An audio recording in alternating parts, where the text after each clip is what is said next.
The sound of bells in Oxford has never been a singular thing. It is always a layered chorus, some older, some newer, some cracked in tone, some startlingly pure. But Magdalen's bells are of a different order. They have a way of arriving not in the ear, but in the chest, as if the ribs themselves have been asked to remember what time is and what it takes from us. On that morning, which was still damp with the remnants of an evening storm, I heard them toll, though not in their customary rhythm. There was an irregularity, a hesitation between peals, and because I am foolish enough to see patterns where most would shrug, I thought then of how every death, even the smallest, creates its own uneven tolling in the air. I was standing by the bridge, watching the river as though it might reveal something. A crew of undergraduates were practicing, their shouted timings splitting the mist. Their oars struck the water with less certainty than they imagined, and I knew they would blame one another later over pints they would not finish. I had never much liked rowing, nor the brittle optimism it carried, but the river always appealed. It was easier to think when the current moved faster than I did. It was Lewis who approached, his raincoat darker at the shoulders where the drizzle had returned. He did not hurry, he rarely did. He said quietly that there had been a discovery in one of the cloisters. He avoided the word death, though it hung in his pauses. We walked together through Magdalen's gate, the porter giving me a look both deferential and wary. Policemen, after all, are seldom welcomed into the old colleges unless they come as alumni. The air was heavy with stone dampness, the kind that clings to Latin inscriptions and ivy alike. I felt, as I always do in such places, that the past resented the intrusion of the present. In the cloister, a small cluster of dons stood uneasily, as if rehearsing a scene from an unwritten play. Their gowns seemed absurd in the light drizzle, but I suspected they wore them more from habit than from ceremonial propriety. On the flagstones lay the figure of a man, arranged with an indifference that suggested a sudden collapse. He was middle-aged, though worn more by fatigue than by time. His spectacles had slipped beside him, one lens cracked into a spider's web. The college nurse had draped a blanket across the body, but she hadn't covered the hands. They were ink-stained, the fingers smudged with notes half-written or corrected too many times. His cuff bore the faintest trace of chalk, and I thought immediately of blackboards, dusty stairwells, and arguments about grammar that last into the evening. A man of letters, then, perhaps too many letters. I knelt more to satisfy myself than necessity. The air close to him carried that curious smell, not quite medicinal, not quite earthy, that I have always associated with sudden endings. Lewis murmured something about heart failure. Perhaps. The body, after all, offered no wound, no violence. Yet there was a fold of paper protruding from the inside pocket of his jacket, visible even without disturbing him. I noted its edges were uneven, as though torn hurriedly from a larger sheet. I did not remove it, not yet. It seemed indecent to steal from the dead in front of their colleagues. Instead, I asked for his name. It was given reluctantly, as though uttering it might bind them to the fact of his passing. Dr. Carston, fellow in classics, a man who, judging by the strained expressions of his peers, had been admired less for his kindness than for his intellect. We were shown to his rooms. They were on the second floor, reached by a staircase that creaked as if reluctant to admit strangers. Inside, the air was thick with books, some stacked neatly, others abandoned mid-argument across the desk. A half-finished crossword sat beneath his lamp. The ink had blotted on 17 down, where he had scrawled a tentative answer. I noticed it was incorrect, though not wildly so, a careless slip rather than ignorance. Yet I could not help but think that mistakes in crosswords reveal a fatigue deeper than academic. Lewis busied himself by looking through drawers, though politely, with the restraint he often showed when among the trappings of those more educated than himself. I stood by the window. It opened only slightly, admitting a drizzle that settled on the sill. Below, the cloister lay grey, the dons now dispersed like startled crows. I returned to the crossword. The clue at 7 across caught my eye. It read, in his cramped hand, unfinished matter, causing dispute. 6, he had written debtor, then crossed it out. I thought of other possibilities. The answer should have been debate, an unfinished matter indeed. And so it was. Carstone had died, with debates unresolved both in crosswords and in life. There was a knock at the door, perfunctory, before it opened to reveal the Dean. His voice was mild, but it carried the authority of one long accustomed to being obeyed. He said the college would prefer to avoid scandal, that the matter should be resolved quickly, discreetly. His eyes, however, did not quite meet mine. They drifted instead to the books, to the scattered papers, to the cracked spectacles. I wondered then if discretion was less about dignity for the dead and more about protection for the living. As we left, Lewis whispered something about the absence of alarm. No one seemed surprised. Saddened, perhaps, but not surprised. A man collapses, dies, and the bells toll unevenly, yet no cry of shock had been heard. It was as though they had been waiting. I nodded, though I did not yet share his certainty. That night I could not sleep. The rain thickened into a steady rhythm against my window. I poured a whiskey and watched the amber liquid catch the lamplight. I thought of Carstone's ink-stained fingers, of the unfinished crossword, of the torn scrap of paper that still lay in his pocket. And I thought of the bells, irregular, tolling not for the hour, but for him. I cannot say why, but I knew then that this was no simple collapse. Death rarely is. It carries with it the weight of what precedes it, and the shadow of what follows. Somewhere, in those cloisters, in those half-erased answers and reluctant glances, there was something left unsaid, and as reluctant as I might be, I was already bound to hear it. It is a dangerous thing, I have found, to accept the obvious. Too often it stands before us, proud of its simplicity, asking only to be acknowledged, and we are tempted by its convenience. But in Oxford, where even the cobblestones wear disguises, the obvious is seldom anything but an alibi in stone. The morning after Carstone's death, the drizzle had stiffened into a determined rain. It struck the windows of my rooms with an insistence I could not ignore, though I tried, poring over the crossword with a kind of sullen resentment. The clue at 13 across read, plain truth, readily accepted 7. I considered the possibilities. Obvious, perhaps. The setter was mocking me, I thought. And worse, he was right. Lewis called early. He had the careful tone of one who hoped not to disturb, but knew that he would. Post-mortem, he said. Heart failure confirmed. The college, therefore, satisfied. He said the dean spoke of funeral arrangements and memorial lectures, all so terribly tidy. Lewis, in his gentle way, wondered whether we were finished. He knew my answer before I gave it. No case is ever finished when it insists on being tidy. I returned to Magdalen in the afternoon. The rain had washed the air clean, though the stone still carried its damp. The cloisters were quiet now, the flagstones drying reluctantly.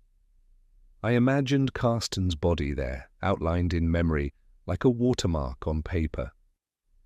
In his rooms, little had been disturbed since the previous day. The college, in its desire to avoid scandal, had permitted only the most cursory of examinations. His desk, however, was not as I had left it. The crossword had been removed, not by the police. Lewis had not thought it worth mentioning. I found it instead on the window-sill, folded over once, as though someone had intended to pocket it and then thought better. I held it to the light. A faint smear of mud across the margin betrayed fingers not accustomed to ink. A porter's hand, perhaps, or one of the dons, hurrying. I sat at his desk, unwilling to leave without listening, as it were, to the silence of the room. The books offered no comfort. Cicero, Tacitus, Euripides. I touched one spine and thought of the battles Carstone must have fought, not only with students, but with himself. A scholar's loneliness is a peculiar thing, measured not in absence of company, but in abundance of argument. There was on the desk a single envelope, not sealed, not addressed. It was faintly yellowed, as if drawn from the back of a drawer. Inside, a scrap of paper torn unevenly, the other, half, no doubt, in the pocket where I had first glimpsed it. I read the fragment. It was in Latin, the script hurried and imprecise. Not Carstone's hand. That much I felt sure of. He wrote with cramped severity, every letter pressed like a nail. This was loose, uncertain. A student, perhaps, or an enemy who wished to appear one. The dean found me there. He did not knock this time. His words were measured, but there was an impatience beneath them, as though he spoke lines rehearsed too often. He said Carstone had been unwell, prone to fainting spells, that others had noticed his cough, his pallor, that no one was surprised, though all were saddened. I asked whether Carstone had enemies. The dean hesitated, which was an answer in itself. He said that in scholarship rivalries are seldom fatal. He said it with a smile that contained no mirth. After he left, I turned again to the envelope. The fragment's Latin referred to a matter unfinished, concealed, until the appointed hour. Words too deliberate for the casual notes of a student.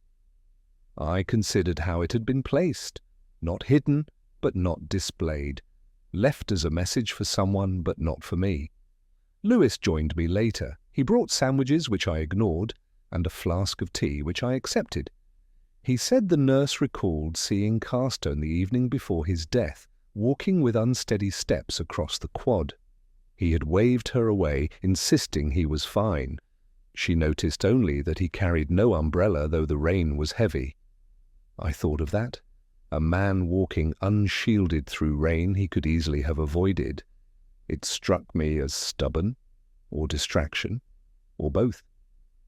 Lewis asked whether I believed the post-mortem. I said I did, in the narrow sense. His heart had failed, but hearts do not fail in a vacuum. They are coaxed, hurried, persuaded by things left unseen. And Carstone, for all his scholarship, had the look of one persuaded. We walked the quad together. Students hurried past, pretending not to notice us. A bell tolled distantly, this time in perfect rhythm. I thought of how swiftly Oxford returns to its order, even when disorder is most alive beneath its surface. It was then I noticed a small thing. The porter's lodge kept a register, as it always does, of those who entered after hours. Carstone's name was not there, nor would it be. But another was one of the junior fellows, a Dr. Haldane, had returned well past midnight. His reason was recorded simply as work in the library. The word library was underlined, not by the porter, but by someone else, as though for emphasis. A trivial detail, but I have never trusted underlinings. They often mean less than they intend, but they always mean something. As we left, Lewis remarked again on the convenience of it all.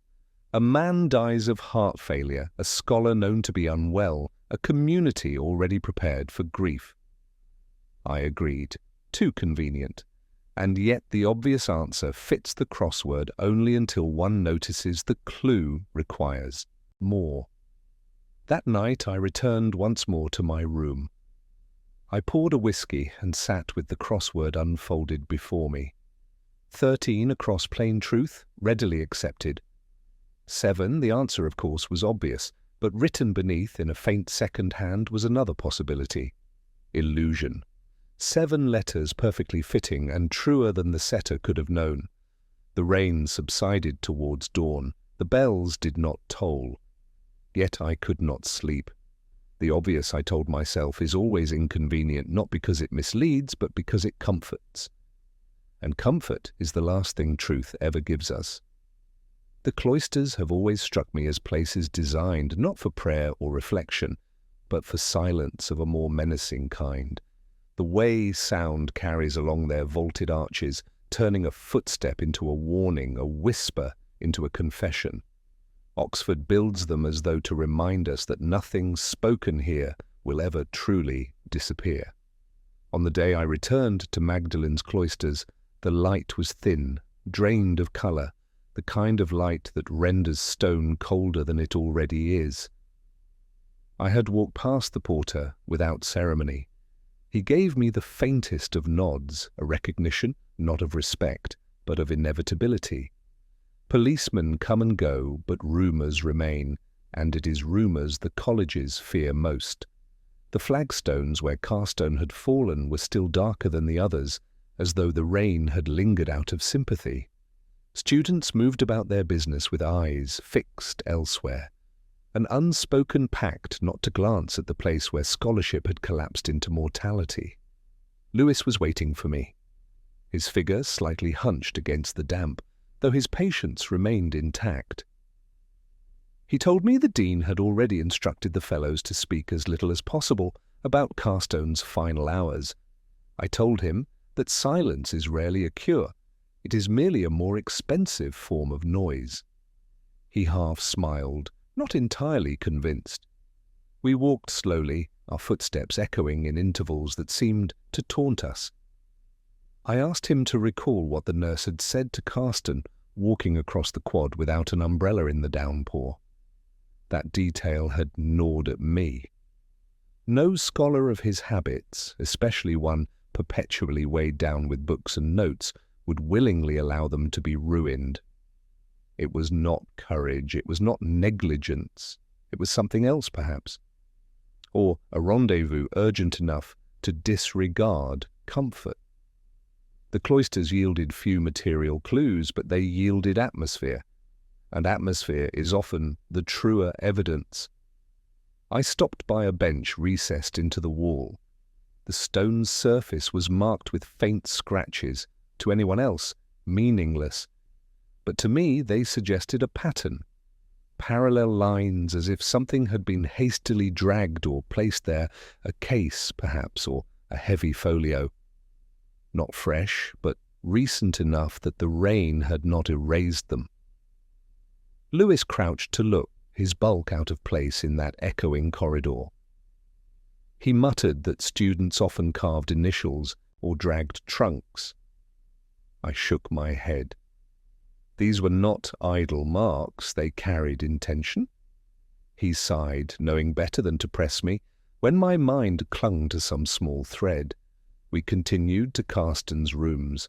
Passing through the cloisters again, I noticed how the college had positioned flowers along the walls, as if death could be sanctified by chrysanthemums. The gesture was not unkind, but it was convenient, turning tragedy into decoration. His rooms were unchanged, save for the absence of the crossword. The envelope with its Latin fragment remained where I had left it, though someone had clearly handled it since. It lay at a slightly different angle, and the dust upon the desk bore the faintest smudge of another hand. I felt then that Carstone's papers were not merely valuable in the academic sense, they were desired, possibly feared. Lewis asked whether I thought the torn paper signified anything more than an unfinished lecture note. I replied that unfinished notes seldom provoke such unease. The fellows of Magdalen, proud as they are, would not blanch at a mere draught of scholarship. No, this fragment carried weight beyond translation. And someone wanted it diminished or concealed or both. In the evening, I walked alone through the cloisters. A mist had risen, curling along the stones, softening their severity. My footsteps seemed too loud, so I slowed them, listening instead. Somewhere a bell rang for the quarter hour. Its resonance wove itself into the mist like thread into cloth. It was then I noticed a small object beneath the bench we had earlier examined. A fountain pen, black, the nib cracked, the barrel engraved with initials faint from handling.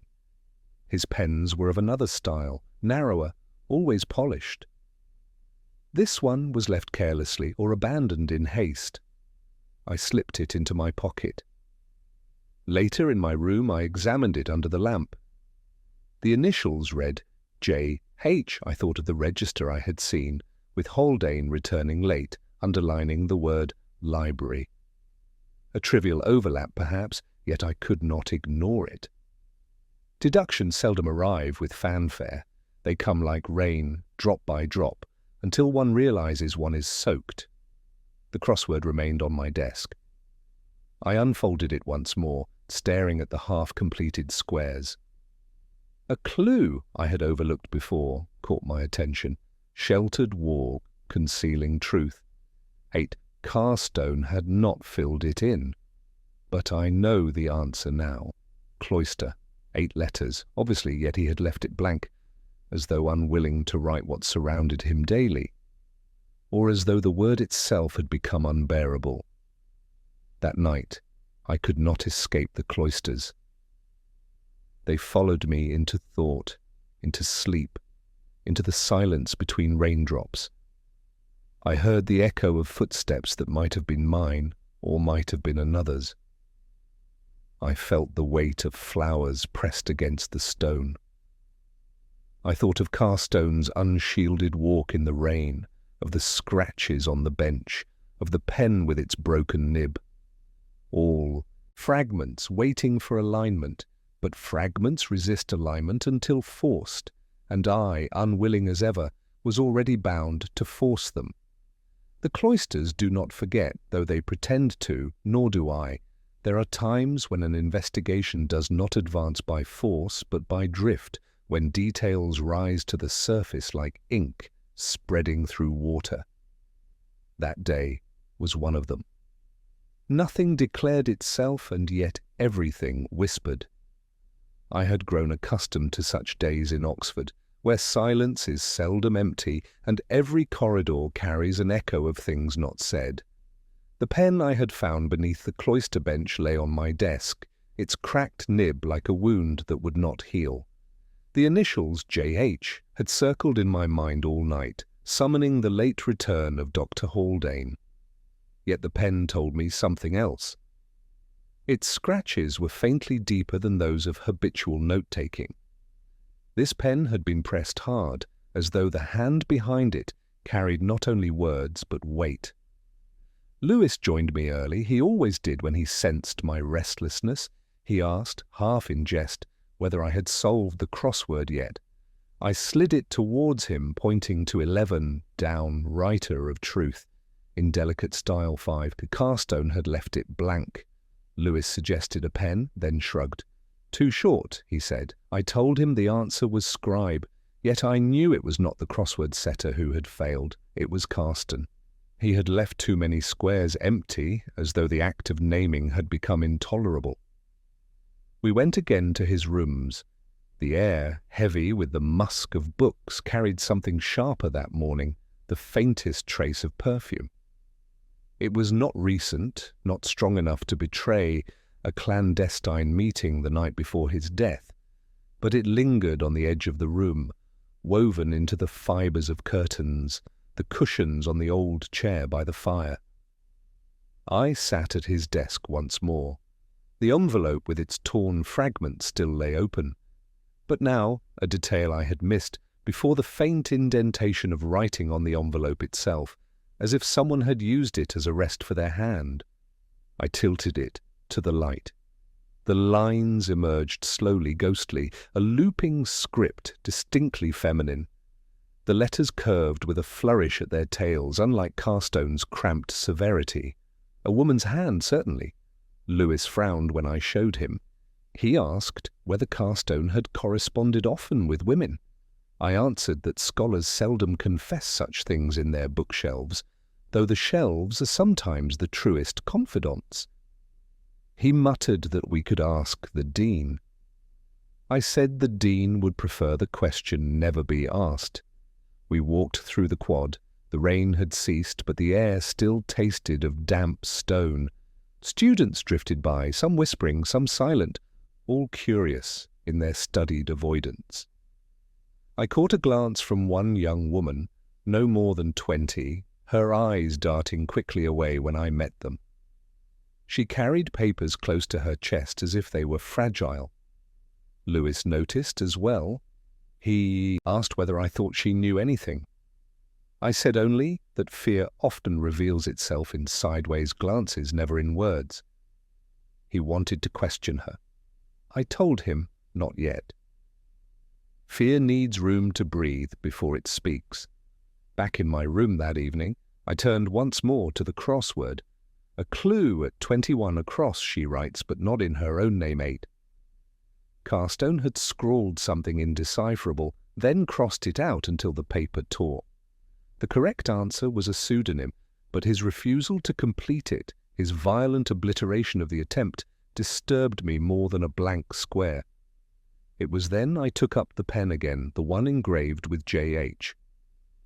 It was not a woman's pen in style too heavy, too plain, but the broken nib told me it had been misused, pressed too hard by someone unaccustomed to such tools. A woman's hand, untrained in the severity of scholars, could have broken it in haste or frustration. Lewis returned later with news. The nurse remembered Carstone receiving visitors, not often, but enough to notice. A woman once or twice, never introduced, always arriving in the late afternoon. She recalled the perfume, faint but distinctive, clinging to Carstone's rooms, long after the visitor had left. She could not name her. She had never asked. Nurses learn quickly the virtue of silence. I sat with this in the dim light, the whiskey glass warming in my hand. I thought of Carstone walking unshielded through rain, of the unfinished crossword, of the Latin fragment in another hand. I thought of the envelope bearing indentations of words written by someone else, someone whose hand curved with elegance rather than precision. There was a sadness in it, though I could not name its source. Perhaps the sadness was not in the woman's hand, but in Carstone's silence. A man who could translate the most obscure fragments of antiquity, yet could not finish the simplest of crosswords when the clue pointed too close to his life. I held the pen beneath the lamp once more, its broken nib catching the light like a blade. And I thought a woman's hand had held it. Not to write beauty, but to write something heavy enough to break it. Ink carries truth, but so does the pressure behind it. I did not yet know what her words had been, only that they lingered in the air of his room, in the ghost lines on an envelope, in the faint perfume that clung to curtains. But I knew enough to understand that Carstone's death had not been merely the collapse of a weary heart. It had been preceded by words, and words, once written, rarely die quietly. There is a moment in every inquiry when one begins to suspect that the dead are still speaking, though not in words the living easily understand. With Carstone it was the crossword. With others it has been a diary or a half-played piece of music, or the silence left in a room suddenly emptied. But the crossword had become my companion in this case, and that evening it felt less like a puzzle than a curtain, drawn across a stage, half hiding the actors waiting behind. I returned to his rooms in Magdalen when the dusk was beginning to settle, the stone corridors growing damp with the sigh of approaching rain. The porter watched me with that polite suspicion that the college was perfect, but he said nothing. He had learned already that my visits were not to be challenged.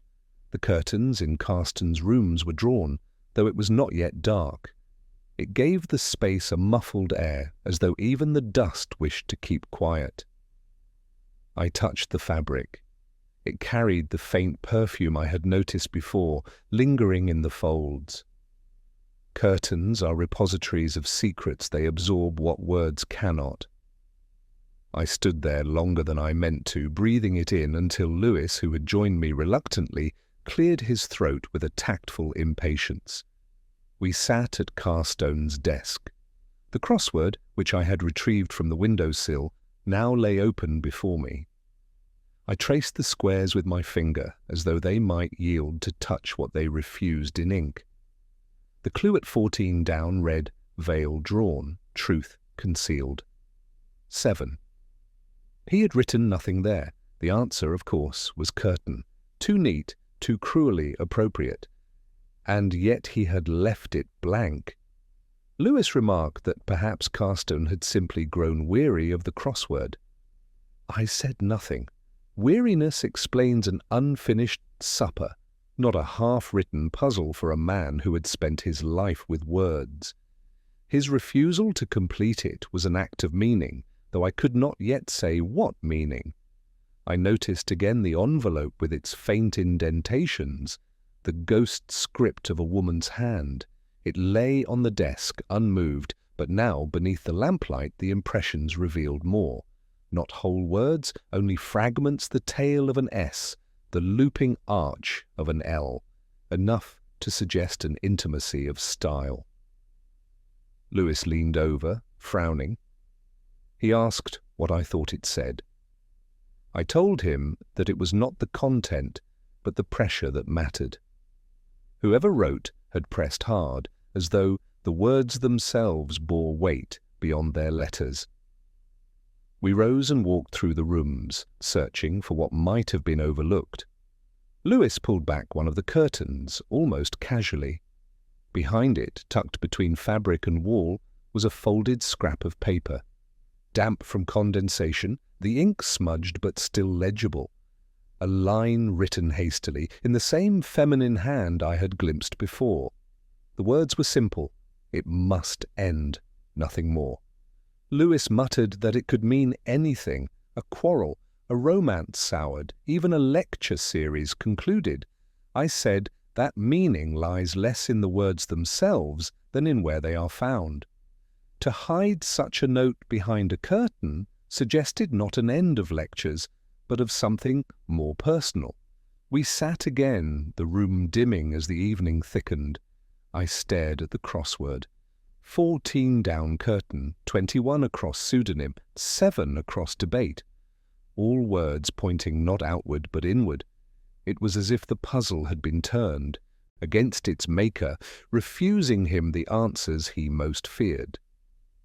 Lewis asked whether I believed the woman's hand was connected to Carstone's death. I told him that belief was too strong a word. I only knew that she had written something that pressed hard enough to leave its echo on an envelope, had broken a pen in the act, and had hidden a note behind a curtain declaring it must end. That was enough to disturb me. The cloisters outside had grown silent. No footsteps echoed, only the occasional drip of rain from stone gutters. I poured us both tea from the flask Lewis carried. He always carried one, as though suspecting whiskey alone would not suffice. We drank in silence, the paper with its smudged words lying between us like an unwelcome guest. Later, back in my own room, I unfolded the crossword once more. The clue that had troubled me earlier returned to mind, plain truth, readily accepted. 7. The answer I had written before was obvious, but beneath it Carstone's hand had scrawled another possibility, almost as an afterthought fiction. 7 letters, perfectly fitting, truth and fiction occupying the same space. He had known perhaps that in his life the two had blurred beyond recovery. I sat by the window, listening to the rain resume its quiet assault on the city. Somewhere a bell tolled, muted by the damp air. I thought of the curtain in his room, concealing not only light, but words, concealing perhaps the shape of a relationship no one had yet spoken aloud, the crossword and the curtain, 2 veils, each half lifted, each refusing complete clarity. And I, reluctant as ever, had no choice but to stare at them until my eyes adjusted to the dimness they allowed. For truth, like Oxford's rain, rarely arrives all at once. It seeps, it spreads, and in the end it leaves nothing untouched. Confessions in Oxford are rarely spoken in churches. They are uttered instead in pubs, in college common rooms, in the half-shadowed corners of libraries where silence should reign. And almost always they arrive softened by drink. That evening I found myself again at Magdalen, invited, though the word is too generous, to the senior common room for a glass of wine with the fellows. The Dean had extended the gesture with a formality that felt less like hospitality than containment. A policeman must be kept close after all, lest his presence unsettle the air too freely. The room smelled of old oak, polish, and the faintest trace of cigar smoke that the college rules forbade, but tradition allowed. Bottles of claret stood open on the sideboard, their dark necks gleaming in the lamplight. The dons spoke softly, their words drifting more like smoke than conversation, and I found myself again the intruder in a play where every actor already knew his lines. I held the wine in my hand without drinking. It was Lewis who did, though sparingly. He shifted uncomfortably in the stiff chair, a man aware of his difference in a room that measured worth by centuries of scholarship. The Dean spoke of Carstone with the kind of admiration that ends abruptly at the edges of professional rivalry. He was a difficult man, but brilliant. He had his demons, as all men of letters do. He said it with a sigh rehearsed too often, his eyes fixed not on me, but on the rim of his glass.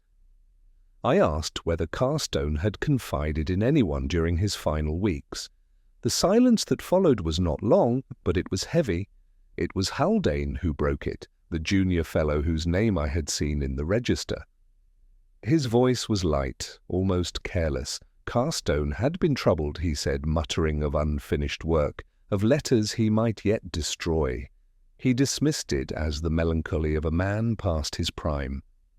Yet his fingers, I noticed, tapped restlessly against the stem of his glass, a small percussion betraying a larger unease. I studied him more closely. His pen, the one with the broken nib, bore his initials, J. H. He had not yet realized I carried it in my pocket. I thought of returning it, placing it casually in his hand, to see the flicker of recognition, but I resisted. Timing is as crucial in conversation as it is in crosswords. Too early, and the answer collapses. Lewis asked about Carstone's personal life. Again that silence. Then one of the older dons spoke, reluctantly. There had been whispers of a woman, a presence unwelcome in college but tolerated in private. He would say no more. The Dean's eyes narrowed, not at me, but at his colleague, as though the breach of silence offended him more than the fact itself. The wine loosened the room, but not enough to make them honest.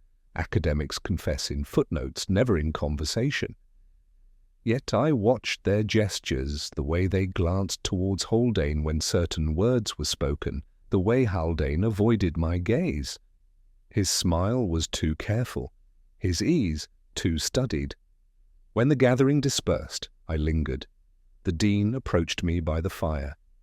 He said quietly that he hoped my inquiries would not disturb the peace of the college more than necessary. I told him that peace, when built on silence, is already disturbed. He looked away, unwilling to argue. Later, Lewis and I found ourselves in a small pub off the high street. The fire smoked, the tables were scarred with initials carved decades before. He asked whether I believed the fellows. I said that belief is a luxury I could not afford. But I believed in glances, in restless fingers, in the way Haldane had tapped his glass, as though echoing some unspoken rhythm of guilt. The crossword lay again before me when I returned home. One clue stood out that I had not solved before. 19 down admits, though softly, after wine 10. Carstone had written nothing. The answer was confession. It was too exact, too cruel. He had left it blank, as though to write the word itself was to enact it. I poured myself a measure of whiskey, darker than the claret I had refused. The glass caught the lamplight, its reflection faintly red, like the residue of secrets too long kept. I thought of the woman's note. It must end, and the perfume lingering in the curtains. I thought of Haldane's pen, broken beneath the weight of words unaccustomed to their hand. Confession does not always arrive with a flourish of honesty. Sometimes it arrives in fragments, a glance, a restless tap, a silence too long held. I had heard enough that night to know the wine had loosened more than tongues. It had loosened the curtain, if only by an inch, enough for me to glimpse the shadow behind it. And yet the shadow remained only that shape without detail, presence without clarity. I was left with a crossword still half empty, a pen broken by a hand not trained to write, and a room of men too practiced in silence to admit what they had seen. The bells tolled late into the night as I sat awake, each chime arriving like a reminder that truth, however concealed, has a way of insisting. Wine had brought me closer, yes. But confession, the kind that matters, remained hidden behind curtains, waiting for the moment when words would at last refuse to stay unwritten. There is a peculiar loneliness to archives, a kind of airless patience that clings to paper left unread for decades. I have always found myself both comforted and unsettled by them. Comforted because they preserve, unsettled because they remind us of how much is always left behind. It was so quiet that I descended one grey afternoon, the stone steps leading down to Magdalen's archive, still damp from the rain that forever insinuated itself into the college walls. The archivist was a thin, owlish man with spectacles so thick that his eyes seemed to swim behind them. He welcomed me with the wary courtesy of one who respects procedure above all things. He asked what precisely I sought, and I replied too vaguely, "I suspect that I wish to see what remained of Dr. Carstone's papers." He nodded, understanding that in Oxford vagueness is sometimes more acceptable than precision. The air below was cool, dry, heavy with the smell of dust and bindings. Boxes lined the shelves, labelled in spidery handwriting. The archivist unlocked a cabinet and set before me a file, thinner than I had expected. Carstone's life was reduced to a handful of letters, lecture drafts, and curiously photographs. Scholars of his generation seldom indulged in such vanity. I leafed through the papers, noting the half-sentences, the fragments of translations abandoned mid-thought. But it was the photograph that held me. A small sepia print, edges curling, its surface flecked with the mottling of age. It showed Carstone, younger by at least 20 years, standing in the quad with a woman beside him, her face half turned away, blurred by the camera's hesitation. Her hand rested lightly on his arm. Lewis, who had joined me reluctantly in the gloom, leaned closer. He said it could be anyone, a cousin or a colleague. I shook my head. The intimacy of the gesture betrayed otherwise. A woman's hand again, a pattern repeating. The archivist, peering over, muttered that it was unusual for Carstone to be photographed at all. He was not a man fond of appearances. That the picture existed at all suggested something exceptional.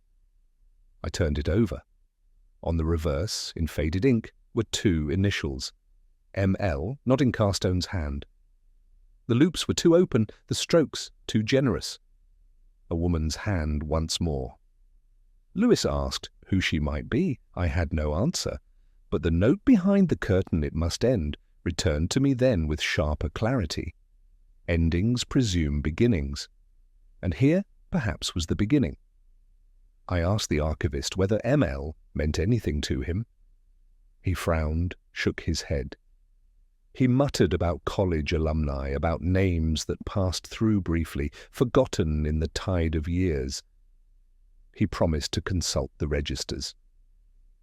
I knew better than to expect efficiency. Archives guard their secrets jealously. Leaving the file open on the table, I sat back, letting the silence fill me. The photograph did not shock. It disturbed more gently, like the sound of a bell tolling at an unexpected hour. I could not look away from the woman's hand on Carstone's arm, blurred though it was. It seemed to me to echo the pen broken beneath a pressing hand, the indentation left on the envelope, the perfume still lingering in his curtains. Lewis, less patient, began sorting the lecture drafts. He pointed out a curious detail. One sheet bore an incomplete translation of Euripides, the final line trailing off into nothing. But beneath it, in different ink, another hand had written a single English phrase, "Do not trust him." The archivist, startled, insisted he had never seen it before. He claimed the file had not been touched in years. I said nothing, but the weight of the air seemed to grow heavier. I slipped the photograph into my pocket. A minor theft, perhaps, but one I felt justified in. Some truths cannot be left in archives. As we climbed back into the light of the cloisters, Lewis asked whether I thought the woman in the picture still lived. I said that memory has a way of outliving those who carry it. Whether she still walked the streets of Oxford mattered less than the fact that she still walked, blurred but insistent, through Carstone's death. That evening, I studied the photograph under the lamplight of my own room. The grain of the image made her features indistinct, but the gesture of the hand resting lightly, yet decisively on his arm, was unmistakable. A gesture of possession, perhaps, or protection, or something between. I set it beside the crossword. 2 puzzles, each incomplete, each demanding a patience I did not entirely possess. One clue at 8 down caught my eye. Keepsake of what is gone 9. Carstone had left it blank. The answer was a souvenir. A photograph is a souvenir of sorts, but more cruel. It keeps not what is gone, but the reminder that it can never return. I thought again of the note. It must end, of the broken pen, of the initials ML written in a hand that pressed too hard, leaving its ghost behind. A pattern, yes, but one without shape. The photograph only deepened the ambiguity, even as it confirmed the presence of the woman. I poured a whiskey and sat back, the bells faint through the window. The city was quiet, too quiet. I thought of Carstone walking unshielded through the rain, carrying within him the memory of a blurred figure who had once placed her hand upon his arm. I thought of endings written by hands unwilling to sign their names. The photograph, the note, the crossword, each a fragment of confession, each refusing to confess fully. And I, sitting alone with glass in hand, could not yet say what they meant, only that they meant. The archivist would search his registers, Lewis would mutter about coincidences, the dean would insist upon discretion. But I knew, as surely as the bells knew when to toll, that the woman with the blurred face and the initials ML had walked those cloisters once, and her shadow, whether or not she still breathed, had not yet left them.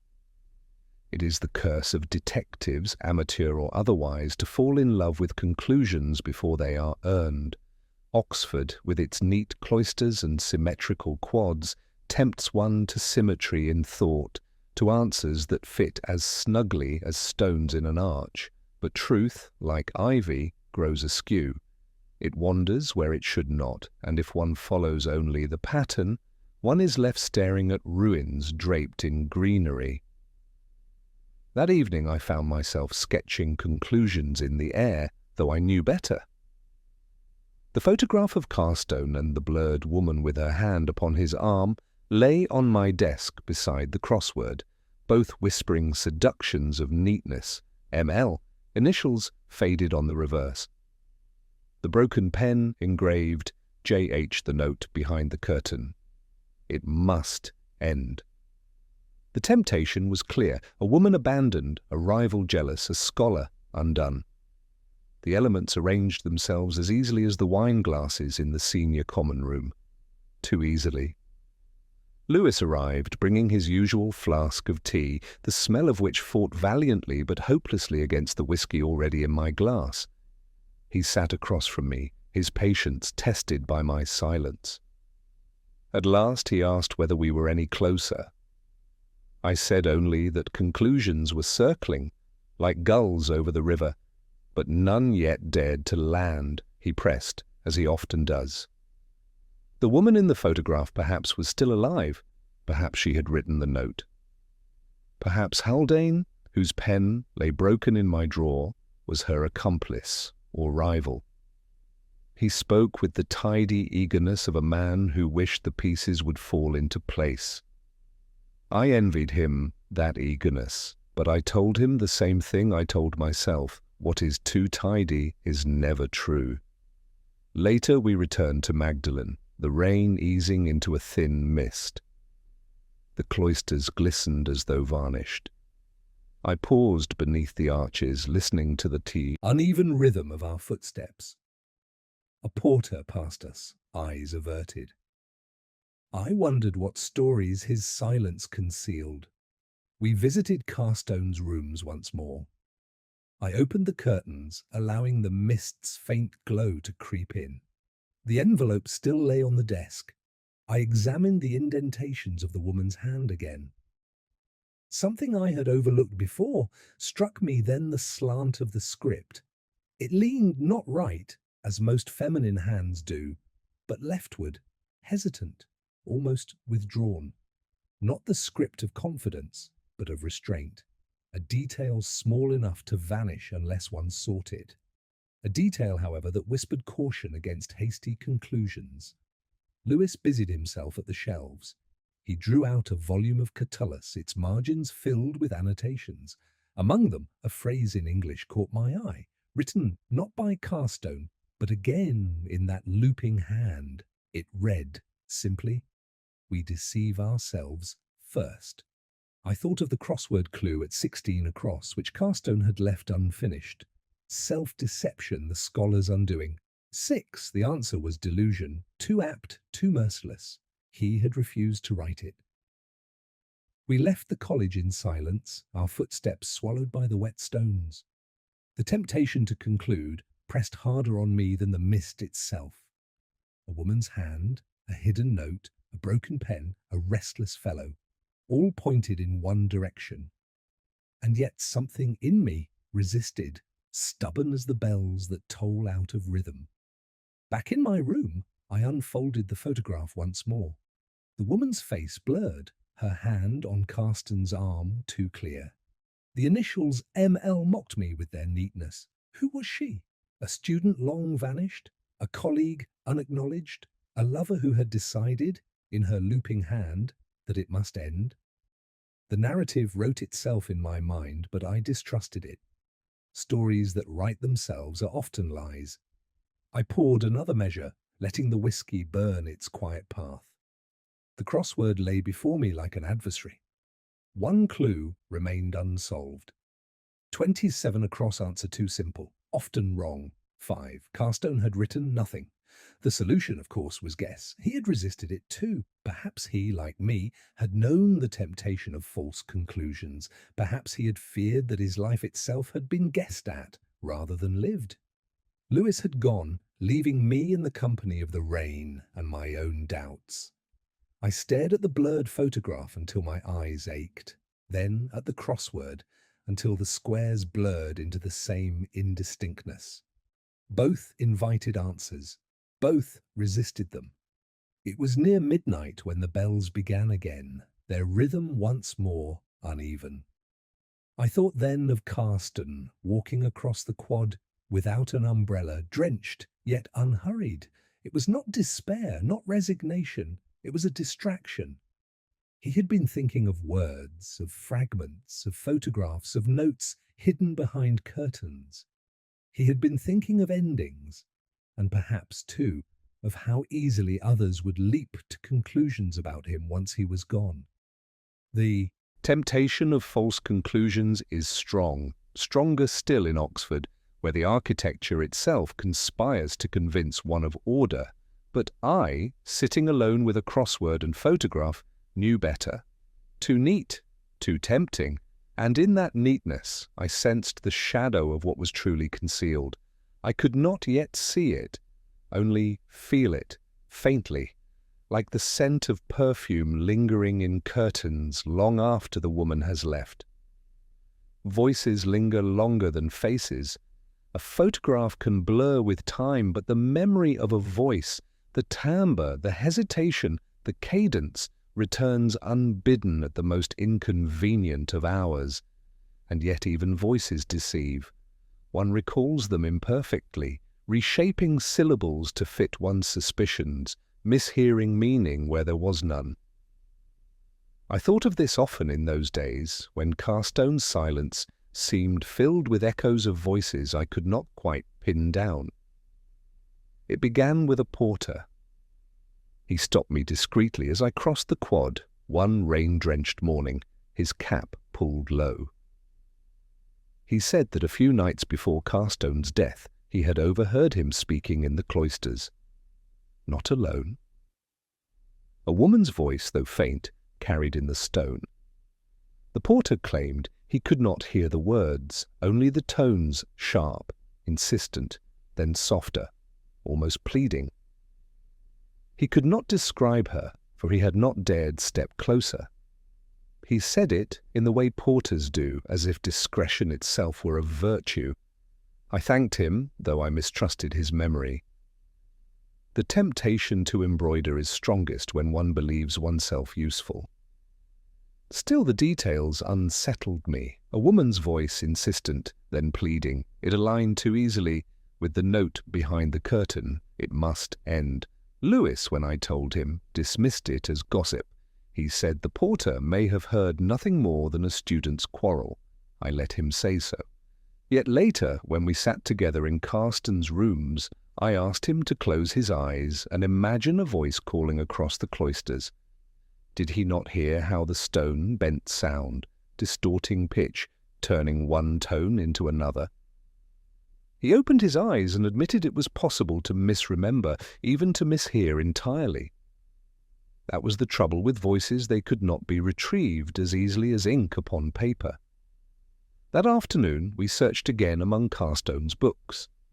In one volume of Cicero's letters, folded between pages, we found a scrap of paper. Not Latin this time, but English, written in a hand familiar by now, the looping feminine script that leaned hesitantly left. Only 3 words: do not speak. I stared at them longer than I meant to, a command, not a plea. Yet when read against the porter's recollection, it could almost be the same. Insistence first, then pleading, or pleading first, then insistence. Memory rearranges order until truth becomes untraceable. Lewis asked whether the words might have been meant for Carstone. I said perhaps, but they could also have been meant for her, whoever she was. Do not speak to others, to the college, to the world. A voice silenced before it could betray. In the evening I returned to my room and unfolded the crossword once more. One clue at 15 down caught my eye, echo of the past, imperfectly recalled 5. Carstone had left it blank. The answer was voice, too perfect, too cruel. He had resisted it, as he had resisted so many. I traced the empty squares with my finger, thinking how he must have stared at them, knowing the answer but unwilling to write it. I poured a measure of whiskey and listened to the city. The rain had ceased, but the sound of wheels on wet cobblestone carried faintly through the night. Somewhere a choir rehearsed, voices rising in fractured harmony. I closed my eyes and let the sound drift across me. And then I misheard, or thought I did. A note wavered, seemed to resolve into words I could not catch. I opened my eyes quickly, as though caught in a deception of my own making. Misremembered voices are dangerous. They tell us what we wish to hear. The next day I sought the nurse again. She recalled that Carsten had often muttered aloud when walking the corridors, fragments of Greek or Latin, lines rehearsed for lectures. But once, she said, she heard him speaking as though to someone unseen. She could not distinguish the words, only the gentleness of his tone, unusual for him. She said it reminded her of a man reassuring a child, or a lover. She could not decide which. I walked back through the cloisters alone. My own footsteps echoed, and I spoke aloud, experimentally, a line from Euripides I remembered poorly. The stone bent my voice, fractured it, returned it, as though from another mouth. I shivered. A man might well speak to himself here and be mistaken for speaking with another. A porter, passing, might hear insistence where there was only repetition. A nurse might hear gentleness where there was only weariness. And yet the photograph, the note, the broken pen, the looping script, too many fragments pointed to a woman's presence, blurred but persistent. Even if the voices had been misheard, the evidence of her hand remained. Still I distrusted neatness. To leap too quickly to her guilt would be to betray Carsten's own silence. He had left his crossword blank rather than write words that were accused too easily. That night, unable to sleep, I sat again with the photograph under the lamp. I whispered aloud the initials on the back ML. The sound of them in my own mouth startled me. I realized then how dangerous it was to pronounce aloud what one suspects. A voice once uttered cannot be recalled. Even if misremembered, it leaves its mark. I folded the photograph, set it beside the crossword, and poured one last glass. Outside, the bells began again, uneven, faltering, as though they too misremembered the hour. I thought of Carsten, walking unshielded through the rain, carrying in his mind a voice too insistent to silence, too blurred to deny. A voice perhaps misremembered by all who heard it.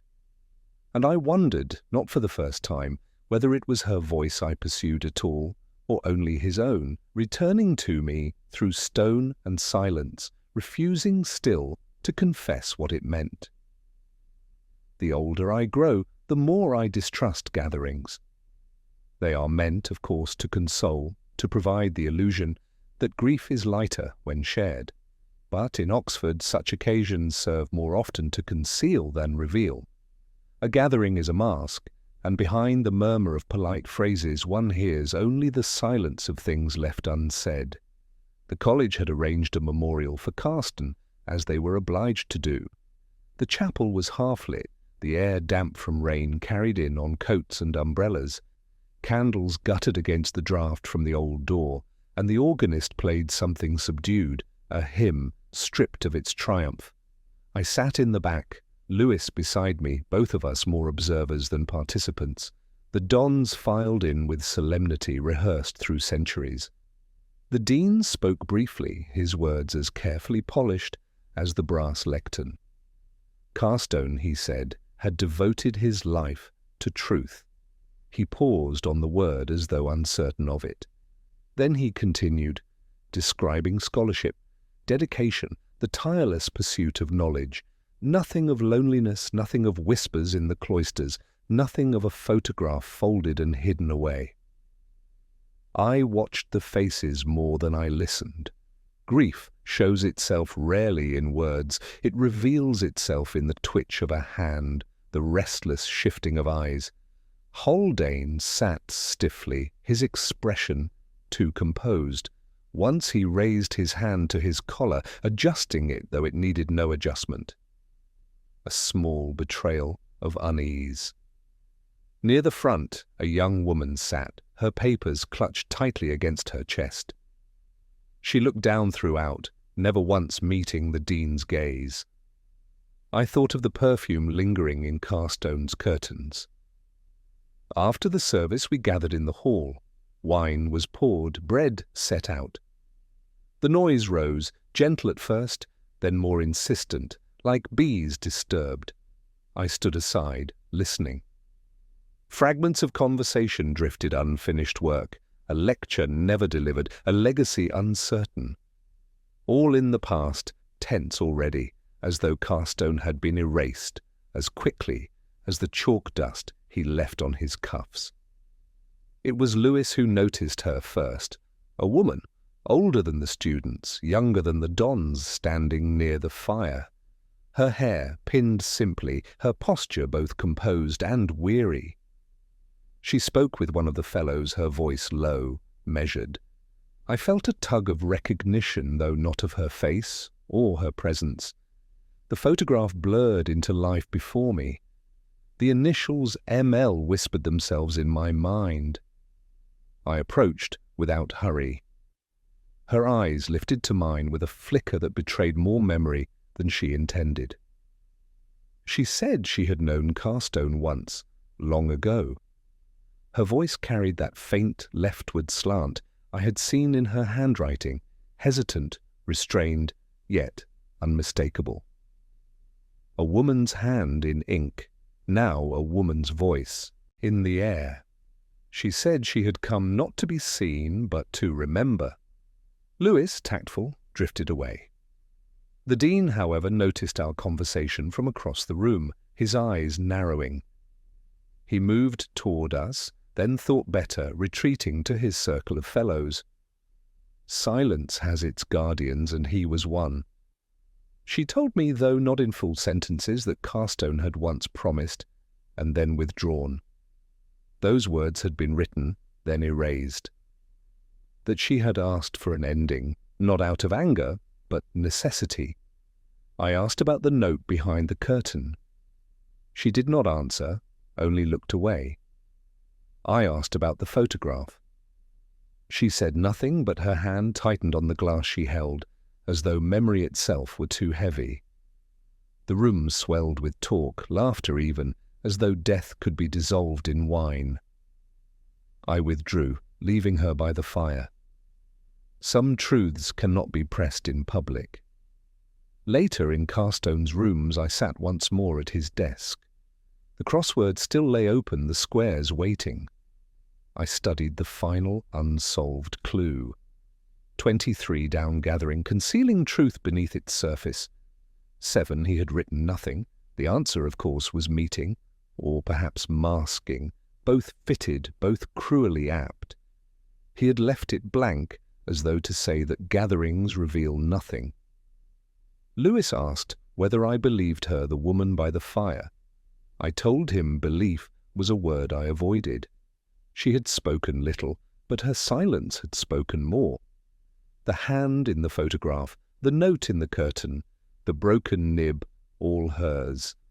And yet her presence did not resolve the puzzle, it only thickened it. The bells tolled as I left the college. Their rhythm uneven, their tones overlapping like voices misremembered. I walked slowly through the rain, my coat heavy, the whiskey in my flask untouched. Carstone was gone, his crosswords unfinished, his promises blurred, like the photograph of the woman who had once placed her hand on his arm. At gatherings, truth conceals itself most easily. Behind solemn words, behind glasses raised, behind the hush of organ music. But in the quiet after, when the candles gutter and the stones breathe dampness back into the air, the truth lingers still. Not revealed, not spoken, only waiting like a crossword left half empty, daring someone to write the word they already know. And I, reluctant as ever, could not yet bring myself to write it. Silence in Oxford is never absolute. There is always the creak of wood settling in old beams, the drip of water from a stubborn gutter, the distant tread of feet across stone. But in the quadrangle that night, the silence carried its own insistence, heavy, watchful, like the pause before a line of poetry completes itself. I stood there longer than I should have, the mist curling low, the lamps spilling circles of pale gold that dissolved almost instantly into darkness. The service for Carstone had ended hours earlier, and yet I had not gone home. Something drew me back to the square of grass, bordered by windows dark and mute. Perhaps I expected nothing, perhaps I expected everything.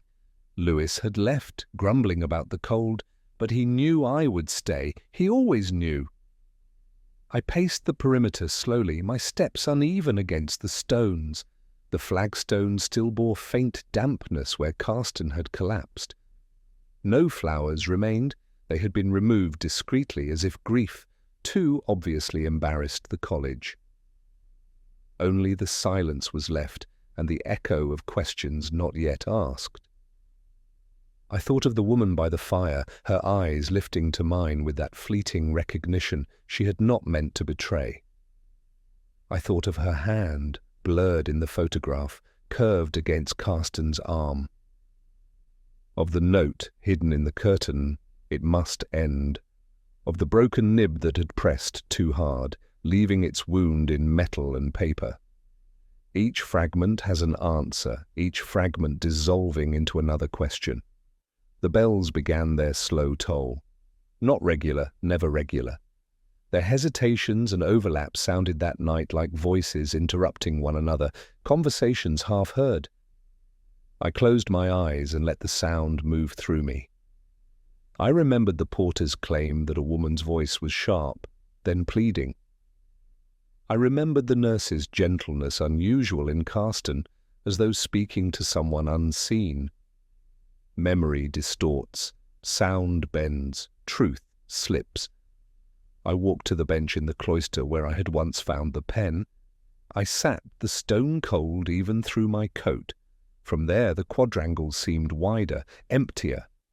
I whispered aloud a line from a crossword, though no one could hear. The clue had returned to me with peculiar insistence. 12 across. What remains, though nothing is spoken? 7. Carston had not solved it.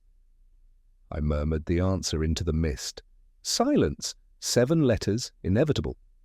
The deduction was too easy, and yet it pressed against me. Silence was everywhere, in the faces at the memorial, in the dean's careful words, in the woman's refusal to answer when I asked about the note. Silence in the quadrangle, pressing as heavily as the damp itself. It was not absence, but presence. A presence that waited, thick with meaning. I stayed until the lamps dimmed further, until my breath hung pale in the air. A figure passed once, quickly, a student late from the library. He glanced at me, startled, then hurried on. I wondered whether he would remember me years later, a policeman sitting alone in the mist, whispering crossword clues into the night. Probably not. Memory selects its stories carefully, and it rarely chooses the quiet ones. Eventually I rose, my knees stiff, my shoulders damp. I walked once more across the square. I paused where Carston had fallen. I tried to imagine his last thoughts, the rain on his face, the note folded in his pocket, the unfinished crossword waiting in his room. Did he hear her voice in that final moment, misremembered or true? Did he think of endings or of the silence that follows them? The quadrangle gave no answer. It never does. It keeps its secrets as the colleges keep theirs, stone pressed against stone, silence pressed against silence. I stood there until the bells tolled again, uneven, faltering. Then I turned, my coat heavy with damp, and left. Back in my room I poured a whiskey, the glass warm against my hand. I unfolded the crossword yet again. The unsolved clues still glared at me, half-filled, half-erased. I thought of Carston's refusal to write the obvious words, of his decision to leave silence where others would have written answers. Perhaps he knew that answers deceive, but silence remains. I wrote nothing. I let the squares stay empty. Outside, the city exhaled its long breath of rain and stone, and the silence of the quadrangle followed me still, patient, insistent, reminding me that some mysteries are meant not to be solved but endured. There are cases that end with the clatter of handcuffs, with signatures on official forms, with tidy reports typed in triplicate.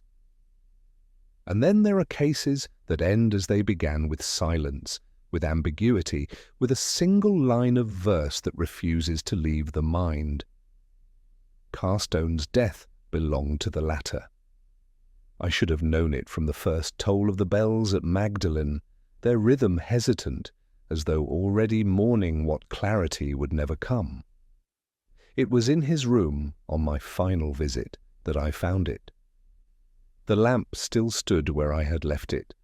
The curtains carried the faintest echo of perfume, and the crossword waited in its familiar, half-finished defiance. I sat at the desk once more, the wood bearing the grooves of decades of elbows pressed in concentration. I opened a drawer I had overlooked before, and there, between sheaves of old lecture notes, was a notebook. Slim, bound in faded leather, the corners worn to softness. The pages were filled with translations, some careful, others hurried. Euripides, Sophocles, Horace. Margins dark with corrections. But near the end, a page stopped me. Not Greek, not Latin. English, written in Carstone's hand, though shakier than elsewhere. A line of verse, circled twice, as though he feared it might vanish if not tethered. It read, "We all must lie beneath the rain, though none remember where." I read it aloud, softly, the words settling into the silence of the room. It was not a line I recognized, perhaps his own composition, though it carried the rhythm of something older, borrowed, a haunting line in any case, one that pressed itself into my memory with unwelcome insistence. Lewis entered quietly, his bulk filling the doorway. He asked whether I had found anything new. I handed him the notebook. He frowned at the line, shrugged. "Poets," he said, "always making things darker than they are." I envied him for his practicality, but I knew better. Lines such as that do not arise from nowhere. They are born of endings, of voices misremembered, of promises folded into curtains. I turned back to the crossword. Only one clue remained unsolved. 25 down. Poet's truth carried beyond death. 4. Carstone had left it blank. The answer was line.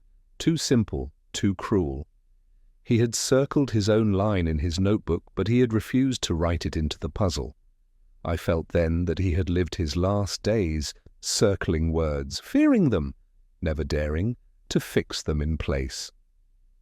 We left his rooms for the final time. The corridors smelled of polish and damp stone. The stairwell creaked as though resenting our descent. Outside, the quadrangle lay in mist once more, the grass shining faintly beneath the lamps. I paused where he had fallen. Lewis stood beside me in silence. Neither of us spoke. The Dean passed by, his gown whispering against the stones. He gave us a nod, neither warm nor hostile. I wondered if he knew about the woman, about the photograph, about the note that read, "It must end." Perhaps he did, perhaps he did not. Colleges survive by forgetting as much as remembering. Silence is their strongest subject. I thought then of the woman by the fire, her eyes lifting, her hand tightening on the glass. She had spoken little, but her silence had confessed enough. She would return to her life, blurred like her face in the photograph, her voice misremembered in the cloisters. Carstone would remain in his notebook, in his unfinished crossword, in his haunting line of verse. And I would carry him, as I carried too many, in the heavy drawer of memory that refuses to close. That night I poured a final whiskey and sat at my desk, the rain beginning once more against the window. I wrote the line on a slip of paper as though copying it might grant me some distance. "We all must lie beneath the rain, though none remember where." I placed it beside the crossword, leaving the squares still empty. Some words are not meant to be solved. The bells tolled again, irregular, imperfect, their tones overlapping. They sounded that night not like mourning, but like insistence, as though reminding me that truth had been here, just beyond reach, blurred as a photograph, hesitant as a woman's hand, fragile as ink pressed too hard. A line of verse remained, haunting, unfinished. That was all. That was enough.